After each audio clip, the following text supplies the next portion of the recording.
Whenever there's some news about Trump and foreign policy, everyone has to brace themselves because it is going to be unhinged, it's going to be ludicrous, and it's not remotely common sense like Trump claimed he was ushering in.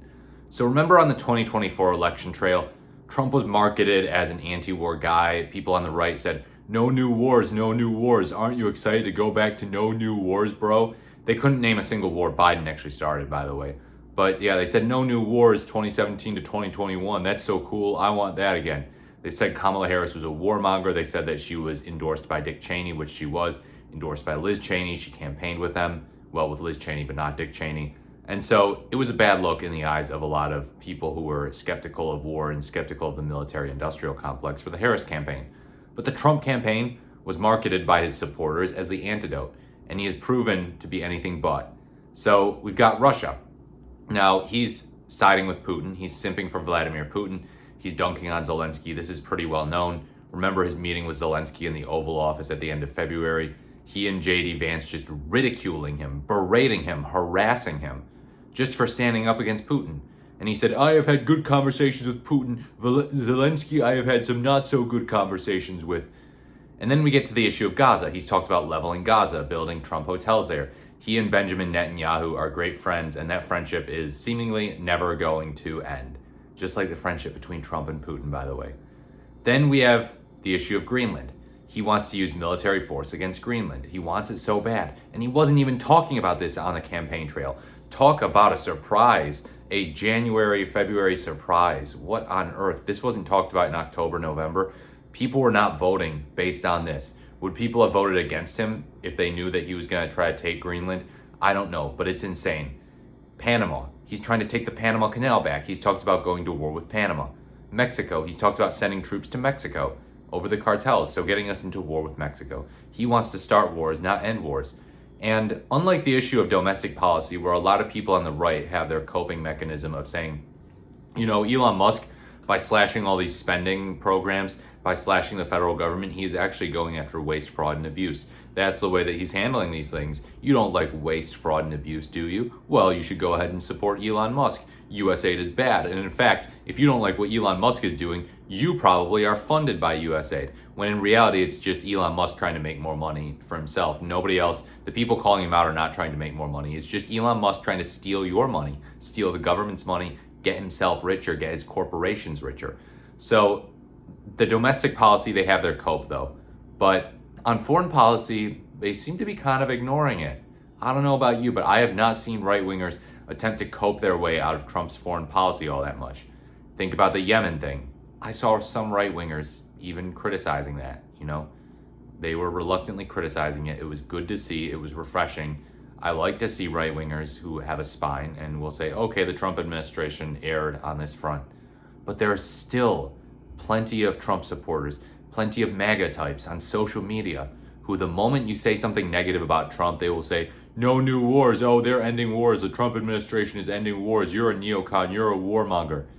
And it's like, are you not paying attention to the news at all? Are you not paying attention to foreign policy?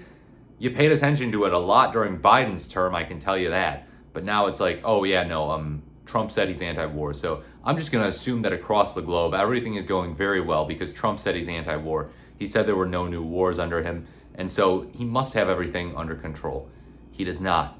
He does not. The world stage is not looking great. He is humiliating himself. He is humiliating our country. Canada is booing him.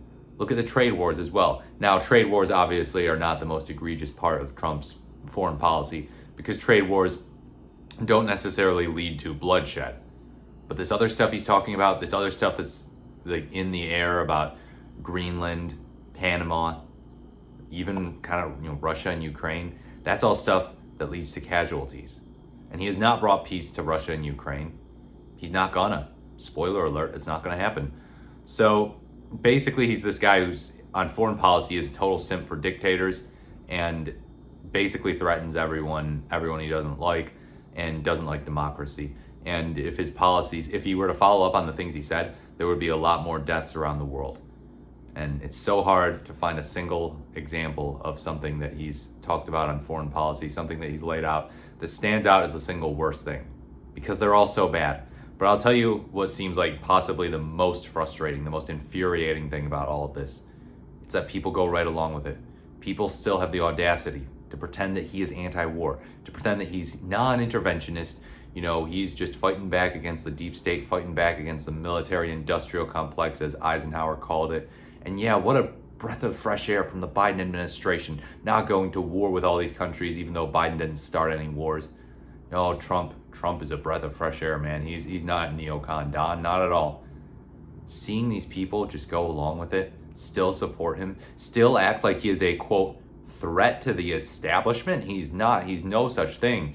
Definitely not on economics, but not on foreign policy either. And he got away with marketing himself as being some type of different guy on foreign policy. America first, people said.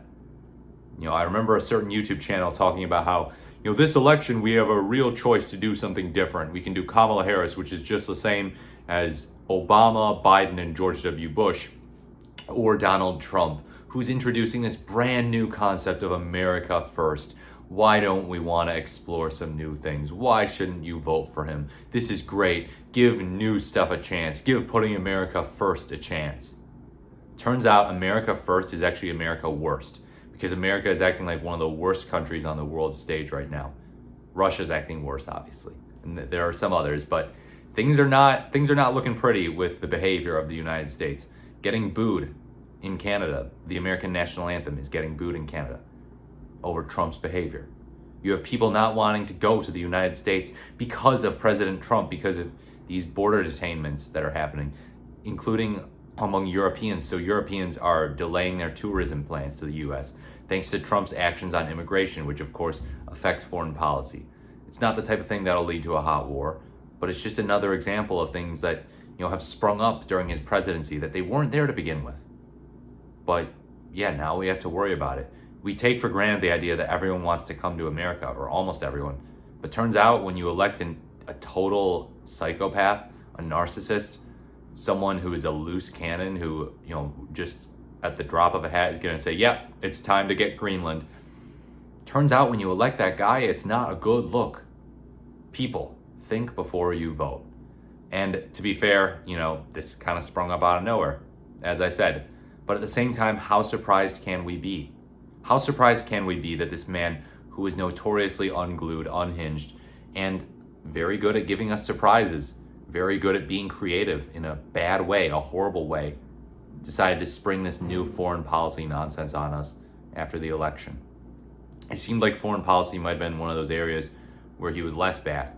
After all, domestically, he talked about terminating the Constitution over voter fraud that he alleges caused his 2020 loss, and which he has produced zero evidence to show caused his loss, zero evidence of voter fraud. Domestically, he just seemed like a total nightmare. I thought people would vote against that. Foreign policy, there was a little less egregious matter there, I would say. But now he's shown us, no, I can be disastrous on foreign policy too. I can be horrific, and most of my supporters will go right along with it. That's probably the most terrifying thing, the most frustrating, saddening thing. It's not so much what Trump does that is horrific, but it's what it exposes in people. People said this during his first term too, his cruelty, that it exposes the cruelty of their fellow Americans, that they tolerate it, and they still were willing to vote for it in 2020.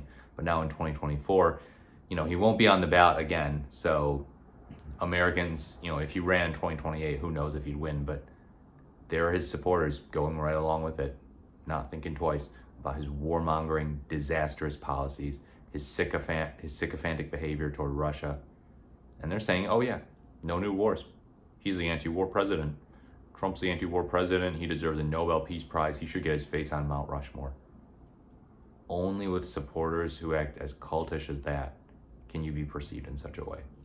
Let me know what you think in the comments below. Like, comment, or subscribe to the channel. Thank you so much for watching. This has been the More is the Merrier, and I look forward to speaking to you in my next video.